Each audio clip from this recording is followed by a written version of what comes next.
ఓం నమ శివాయ. కార్తీక మాసంలో శివకేశవులను ఆరాధిస్తే సకల శుభాలు కలుగుతాయని నమ్ముతారు. కార్తీక మాసంలో వచ్చే అమావాస్య తర్వాత రోజు అంటే పాడ్యమి నాడు పోలి పాడ్యమిని జరుపుతారు. దీనిని పోలి స్వర్గం అని కూడా అంటారు. పోలి పాడ్యమి నాడు మహిళలు తెల్లవారుజామున లేచి చెరువులు, నదుల్లో దీపాలను వదులుతారు. ఆ రోజున ముఖ్యంగా పోలి కథను చదువుకోవాలి. ఈసారి పోలి పాడ్యమి నవంబర్ 21 శుక్రవారం నాడు వచ్చింది. ఆ రోజు పూజ చేసి కథను చదువుకోవాలి. వ్యాస మహర్షి రచించిన స్కంద పురాణం ప్రకారం చూసినట్లయితే కార్తీక మాసం చివరి రోజైన అమావాస్య తర్వాత రోజునే పోలి పాడ్యమిని జరుపుకోవాలని పేర్కొన్నారు. సూర్యోదయంతో పాటు పాడ్యమి తిథి ఉన్న రోజునే పోలి పాడ్యమిని చేస్తారు. పోలి పాడ్యమి నాడు దీపదానం చేయడం, నదులు, చెరువుల్లో దీపాలను వదలడం వంటివి చేస్తారు. పోలి పాడ్యమి నాడు పోలి బొందితో స్వర్గానికి వెళ్ళిన రోజు అని పురాణంలో ఉంది. ఆ రోజున 33 ఒత్తులతో కూడిన దీపాలను వెలిగించాలి. అరటి డొప్పలలో దీపాలను వెలిగించి వాటిని ప్రవహించే నది జలాల్లో వదిలిపెట్టాలి.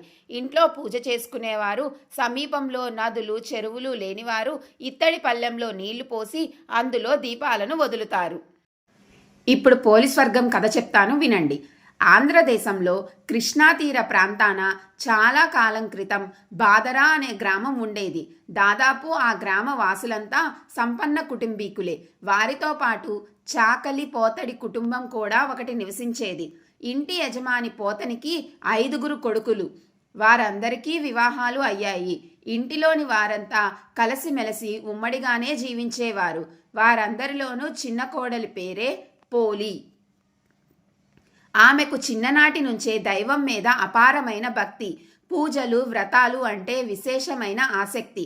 కానీ ఆమె అత్తగారు మాలికి ఈమె భక్తి అంటే గిట్టేది కాదు. తాను చేసేదే దైవ పూజ అని, వేరే ఎవరు చేసినా కాదని అనుకునే మనస్తత్వం కలది మాలి.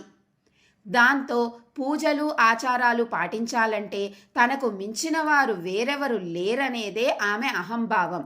ఈ విషయాన్ని మిగిలిన కోడళ్లంతా గ్రహించారు. దాంతో వారంతా ఆమె మెప్పు పొందేందుకు ఆమె ఎంత అంటే అంతా అంటూ వంత పాడేవారు. దాంతో ఆమె చిన్న కోడలిని వదిలి ఎక్కువగా ప్రతి విషయంలోనూ 4 కోడళ్లతోనే కలుపుగోలుగా ఉండేది.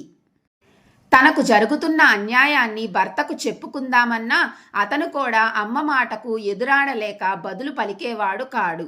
మామగారు కూడా అంతే. దాంతో ఆ ఇంట్లో అత్త చెప్పిందే వేదం. పూజలు, వ్రతాల విషయంలో కూడా మాలి తన మాటనే నెగ్గించుకునేందుకు పోలిని విడిచిపెట్టి మిగిలిన కోడళ్లనే కలుపుకునేది. అలాగే కార్తీక మాసం రాగానే చిన్న కోడలిని ఇంట్లో వదిలి మిగతా కోడళ్లతో కలిసి నదికి వెళ్ళేది. అక్కడ వీరందరితో కలిసి నదీ స్నానం చేసి అరటి డొప్పల్లో దీపాలను వెలిగించుకు వచ్చేది. ఈలోగా చిన్న కోడలు తమకు తెలియకుండా ఇంటిలో ఎక్కడ దీపం పెడుతుందోనన్న అనుమానంతో దీపం పెట్టేందుకు కావలసిన సామాగ్రి ఏదీ ఇంట్లో లేకుండా జాగ్రత్త పడి మరీ నదికి వచ్చేది అత్తగారు. ప్రతి దైవ సంబంధిత విషయంలోనూ ఈ విధంగానే జరిగేది. మనసుంటే మార్గం ఉంటుందన్న మాదిరి మనసులో దైవాన్ని నమ్ముకోవాలే గాని అనుకున్నది నెరవేరేందుకు తగిన మార్గాన్ని భగవంతుడే చూపిస్తాడు. ఇందుకు పోలి నిస్వార్థ భక్తే తార్కాణం. అత్తగారు చిన్న కోడల్ని దీపం పెట్టనీయకుండా ఎంత పకడ్బందీ జాగ్రత్తలు తీసుకున్నా అదేమి విచిత్రమో కానీ వీళ్ళంతా నదీ స్నానం ముగించుకొని వచ్చేసరికి ఇంట్లో చిన్న కోడలు పెట్టిన దీపం ప్రకాశవంతంగా వెలుగుతూ కనిపించేది. అయితే ఈ దీపం వెలిగించేందుకు ఆమె ఎంతో కష్టపడేది. అయితే ఆ కష్టాన్ని కష్టంగా కాక ఇది భగవంతుడు తనకు పెడుతున్న పరీక్షగా భావించి ఆయన్నే మనసులో స్మరించుకుంటూ పెరట్లో ఉన్న పత్తి చెట్టు నుంచి కొద్దిగా పత్తిని కోసుకొని దాంతో వత్తి చేసేది. ఆ వత్తికి కవ్వానికి అక్కడక్కడా అంటుకొని ఉన్న వెన్న రాసి దీపాన్ని వెలిగించేది. దీపం ఎవరికీ కనిపించకుండా ఉండేందుకు దానిపై బుట్టను బోర్లించేది. ఇలా కార్తీక మాసమంతా నిర్విఘ్నంగా దీపాలు వెలిగించింది పోలి. ఇలా 1 రోజులు గడిచాయి. ఈ రోజే కార్తీక మాసం చివరి రోజు అమావాస్య. ఈ ఒక్క రోజు పరమాత్మ కృపా కటాక్షాలతో దీపం పెట్టగలిగితే అనుకున్న ఆశయం నెరవేరుతుంది. కాబట్టి ఈ చిన్న కోరికను నెరవేర్చు కార్తీక దామోదర అని మనసులో శ్రద్ధాభక్తులతో స్మరించుకుంది పోలి. కార్తీక మాసం చివరి రోజు కావడంతో ఆ రోజు కూడా నదీ స్నానం చేసి ఘనంగా దీపాలు వదిలిపెట్టేందుకు అత్తగారు మిగిలిన నలుగురు కోడళ్లతో కలిసి నదికి బయలుదేరింది. వెళుతూ వెళుతూ పోలికి ఇంటెడు చాకరీని అంటగట్టిపోయింది. నేను దీపాలు వెలిగించి ఇంటికి వచ్చేసరికి ఒక్క పని కూడా మిగల్చకుండా పూర్తి చెయ్యాలి, లేదా తగిన శిక్ష అనుభవిస్తావు అంటూ హెచ్చరించిపోయింది. అయినా దైవాన్నే నమ్మిన పోలి రోజువారీ పనులే కాక అత్తగారు తనకప్పగించిన ఇతర పనుల్ని కూడా భగవత్ కృపతో సునాయాసంగా పూర్తి చేసి రోజు మాదిరిగానే కార్తీక దీపం వెలిగించుకుంది.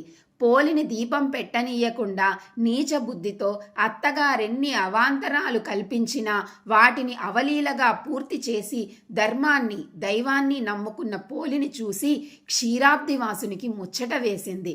దాంతో పోలిని బొందితో అంటే ప్రాణం ఉండగా శరీరంతోనే స్వర్గాన్ని రప్పించుకునేందుకు పుష్పక విమానాన్ని పంపించాడా వైకుంఠవాసి పరంధాముడు. సరిగ్గా అదే సమయానికి అత్తగారు నలుగురు కోడళ్ళు ఇంటికి చేరుకుంటున్నారు. పైనుంచి తేజోమయమైన కాంతి పుంజం ఒకటి కిందకి వస్తోందా అన్నట్టు పోలి ఇంటి ముందుకొచ్చి నిలిచిందా దివ్యమైన దేవతా విమానం. తమ కోసమే ఆ విమానం వస్తోందని వారంతా అనుకుంటుంటే దేవతలంతా పోలిని అందులోకి సాదరంగా ఆహ్వానిస్తూ చేయందించి మరీ లోపల కూర్చోబెట్టుకున్నారు. అయితే అది తమ కోసమే వచ్చిందనుకొని భ్రమిస్తూ మురిసిపోతున్న అత్తగారి ఆశలన్నీ అడియాసలయ్యాయి. ఎలాగైనా పోలితో పాటు తాము కూడా స్వర్గానికి వెళ్ళాలనుకుంటూ పోలి కాళ్ళు పట్టుకొని వేలాడే ప్రయత్నం చేసినా ఇసుమంతైనా ప్రయోజనం లేకపోయింది. విమానంలో పోలికి మాత్రమే స్వర్గానికి చేరుకునే అర్హత ఉందని, మీకు లేదంటూ దేవతలంతా వారిని కిందకి తోసివేస్తున్నారు. అంతేకాదు, చిన్న కోడల్ని దీపం పెట్టనీయకుండా దుర్బుద్ధితో ఎన్ని ఆటంకాలు కల్పించినా అన్నింటినీ తన అచంచలమైన భక్తితో అధిగమించి కార్తీక మాసం నెల రోజులు ఒక్క రోజు కూడా మానకుండా దీపం పెట్టిన పోలి శ్రద్ధాభక్తికి పరంధాముడు ఎంతగానో పరవశించాడని, అందుకే ఆమెను తీసుకురమ్మంటూ పుష్పక విమానం పంపించాడని అందులోని దేవతలు చెబుతూ విమానాన్ని పట్టుకు వేలాడుతున్న మాలి ఆమె కోడళ్లను తోసివేశారు. పోలి మాత్రం బొందితో స్వర్గానికి వెళ్ళిపోయింది. దీన్ని బట్టి మనం గ్రహించాల్సింది ఏమిటంటే, అహంకారాన్ని వీడి నిష్కల్మషమైన మనసుతో ఏది చేసినా దాన్ని పరమాత్మ స్వీకరిస్తాడని, అదే ఆయనకు ప్రియమని తెలుసుకోవాలి. పోలి ఆ విషయాన్ని తెలుసుకుంది. అప్పటి నుంచి మహిళామణులంతా పోలిని తలుచుకుంటూ అమావాస్య తెల్లవారుజామున అరటి డొప్పల్లో ఒత్తులను వెలిగించి నీటిలో వదులుతారు. కార్తీక మాసంలో ఏ రోజు దీపాన్ని వెలిగించకపోయినా కనీసం ఈ రోజు 33 ఒత్తులను వెలిగించి నీటిలో వదిలితే కార్తీక మాసమంతా దీపారాధన చేసిన పుణ్యం వస్తుందని కార్తీక పురాణం చెబుతుంది. వీలైతే ఈరోజు బ్రాహ్మణులకు ఉసిరి దీపాన్ని గాని స్వయం పాకాన్ని గాని దానం చేస్తే మంచిది. సర్వేజనా సుఖినో భవంతు.